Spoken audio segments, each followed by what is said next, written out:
For this month's gardening tips, I'm with Jan McNeilin. So Jan, I see a lily here, an Easter lily. It's an Easter lily. From Easter, I just put it in the greenhouse, or maybe it was, I don't think it was last year actually. And then if there's an empty pot, I water it anyway. And so here it is, and by golly, it's an Easter lily that came back without any thought that it would. No fertilizer, no nothing. It was in the greenhouse all winter, and here it's back. In Smith River, California, which is just below Brookings on the southern Oregon coast, they have what's called Easter in July, and that's where lots of growers grow the Easter lily bulbs and the Easter lilies for Easter. But they have Easter in July where the lilies are blooming in the field, so it's kind of a cool time to go down there. Yeah, so it's worth keeping them because I you guess can it get is. a bloom the next year. That's beautiful. Maybe. Yeah. And Jan, you have a good tip about bringing bouquets in from the garden.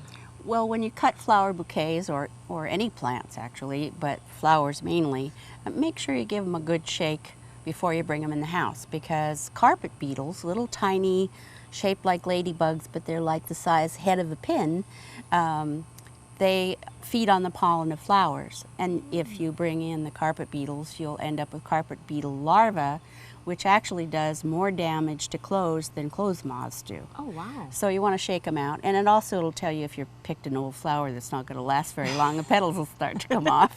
We'll pick another one. But shake out the spiders or the carpet beetles. Oh, that's a good one.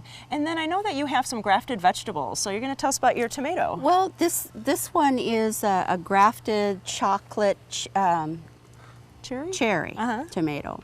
And when you guys were here last month, it barely was up to the maybe the first rung even of the cage. Wow, look at and that. Look at that. So I have no idea. So I stuck in some bamboo the other day, and we'll see how tall this will get. But I'm going to have to make the cage go higher, I think. Well, and there's some peppers too, but I haven't seen a big difference in the pepper yet. Okay. But we'll see. Yeah, it's always good to experiment with different things on the market and see what's going on. Well, and the only way I'm going to know how the pepper's doing is having one pepper that's not grafted next to it and see what the comparison is. So we'll see you next time. Yeah. Okay. Yeah.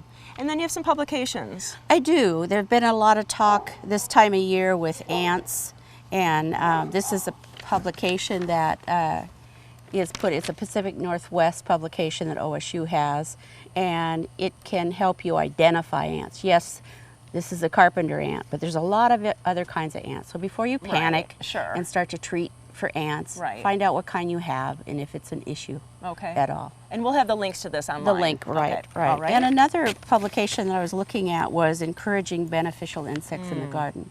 And so there is another publication that is will list beneficial insects, what plants they like, so that you could plant those in your garden to attract specific insects. Let me show you here. It'll even give you a really good illustration, and then also a list of plants that you can get for the garden.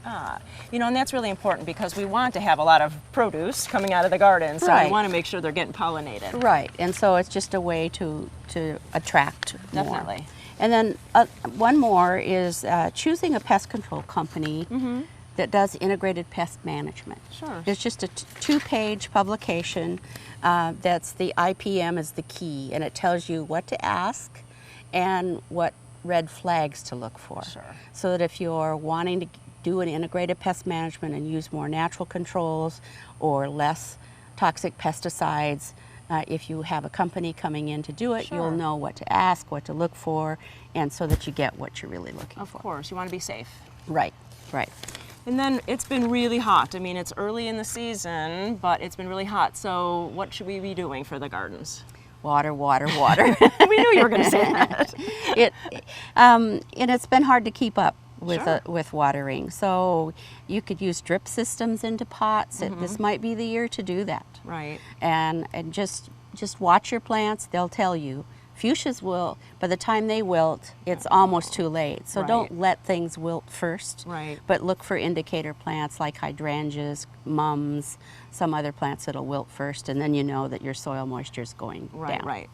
Well, all good tips, and thank you so much. So, You're welcome. If you have any other questions, go to the websites that we put for all these links to these wonderful publications, because they're great information that you would need for your house and your family to be safe this summer and to get more of the information. So, thank you so much. You're welcome.